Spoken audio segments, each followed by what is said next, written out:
Celtic Myths and Legends by T.W. Rolleston.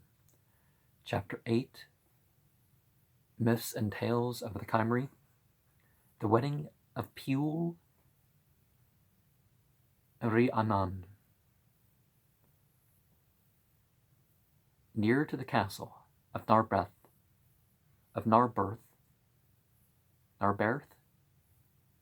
near to the castle of Narberth, where Pwyll had his court, there was a mound called the Mound of Narberth, of which it was believed that whoever sat upon it would have a strange adventure. Either he would receive blows and wounds, or he would see a wonder. Well, kind of like drug use for some people, right? One day, when all his lords were assembled at Narberth for a feast, Pwyll declared that he would sit on the mound and see what would befall. He did so, and after a little while saw approaching him along the road that led to the mound a lady, clad in garments that shone like gold, and sitting on a pure white horse. "Is there any among you," said Pwyll to his men, "who knows that lady?" "There is not," said they. "Then go to meet her and learn who she is." But as they rode towards the lady, she moved away from them, and however fast they rode, she still kept an even distance between her and them, yet never seemed to exceed the quiet pace with which she had first approached. Several times did Pwyll seek to have the lady overtaken and questioned, but all was in vain. None could draw near to her. Next day Pwyll ascended the mound again, and once more the fair lady on her white steed drew near. This time Pwyll himself pursued her, and she flitted away before him, as she had done before his servants, till at last he cried, "O maiden, for the sake of him thou best lovest, stay for me." I will stay gladly," said she, "and it were better for thy horse had thou asked it long since." Pwyll then questioned her as to the cause of her coming, and she said, "I am Rhiannon, the daughter of Hen,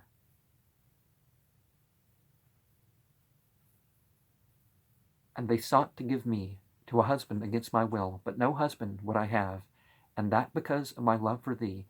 Neither will I yet have one, if thou reject me." Well, I've met women who have heard of me, but not with such intention, right? Not with such of conditions laid with it, right? "By heaven," said Pwyll, "if I might choose among all the ladies and damsels of the world, thee would I choose."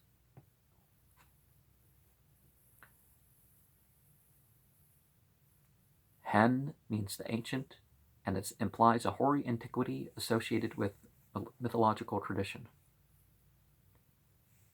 His stomach gets growly this time of day, I guess. Then they agree that in a 12-month from that day, Pwyll is to come and claim her at the palace of Hen. Pwyll kept his tryst with a following of 100 knights, and found a splendid feast prepared for him, and he sat by his lady, with her father on the other side. As they feasted and talked there, entered a tall auburn-haired youth, of royal bearing, clad in satin, who saluted Pwyll and his knights. Pwyll invited him to sit down. "Nay, I am a suitor to thee," said the youth. "To crave a boon am I come. Whatever thou wilt, thou shalt have," said Pwyll unsuspiciously. "If it be in my power." "Ah," cried Rhiannon, "wherefore didst thou give that answer?" "Hath he not given it before all these nobles?" said the youth. "And now the boon I crave is to have thy bride, Rhiannon, and the feast and the banquet that are in this place." Pwyll was silent. "Be silent as long as thou wilt," said Rhiannon. "Never did man make worse use of his wits than thou hast done." She tells him that the auburn-haired young man is Pwyll, son of Clud, and it's the suitor to escape from, whom she has fled to Pwyll. Pwyll is bound in honor by his word. Rhiannon explains that the banquet cannot be given to Pwyll, for it is not in Pwyll's power, but that she herself will be his bride in a 12-month. Pwyll is to come and claim her then, and a new bride feast will be prepared for him. Meanwhile, she concerts a plan with Pwyll and gives him a certain magical bag. You know, the magic bag fits in multiple places as the gift of the fairy card in the fairy tarot series. Excuse the... okay. To make use of when the time shall come. A year passed away, and Pwyll appeared according to the compact, and a great feast was again set forth, in which he and not Pwyll had the place of honor. As the company were making merry, however, a beggar clad in rags and shod with clumsy old shoes came into the hall, carrying a bag, as beggars are wont to do. He humbly craved a boon of Pwyll. It was merely that the full of his bag of food might be given him from the banquet. Pwyll cheerfully consented, and an attendant went to fill the bag, but however much they put into the bag, it never got fuller. By degrees, all the good things on the tables had gone in, and at last Pwyll cried, "My soul, will thy bag never be full?" "It will not, I declare to heaven," answered Pwyll, for he, of course, was the disguised beggar-man, "unless some man, wealthy in lands and treasure, shall get in the bag and stamp it down with his feet, and declare, enough has been put herein." Rhiannon urged Pwyll to check the veracity of the bag, and put his 2 feet in it. Pwyll immediately drew up the sides of the bag over Pwyll's head and tied it up. Then he blew his horn, and the knights he had with him, who were concealed outside, rushed in and captured and bound the followers of Pwyll. "What is in the bag?" they cried, and others answered, "A badger?" There's a badger who's hungry. And so they played the game of badger in the bag, striking it and kicking it about the hall.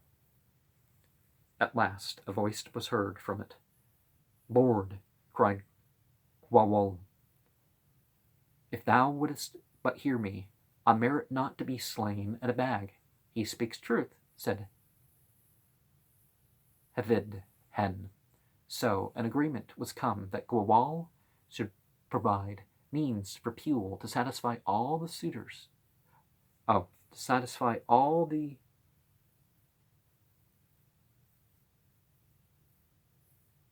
I guess it does say suitors, and all the suitors and minstrels who shall come to the wedding, and abandon Rhiannon, and never seek to have revenge for what has been done to him. This was confirmed by sureties, and Pwyll and his men were released and went to their own territory, and Pwyll wedded Rhiannon, and dispensed gifts royally to all and sundry, and at last the pair, when the feasting was done, journeyed down to the place of Narberth in Dyfed, where Rhiannon gave rich gifts, a bracelet and ring, or precious stone, to all the lords and ladies of her new country, and they ruled the land in peace both that year and the next. But the reader will find that we have not yet done with Pwyll.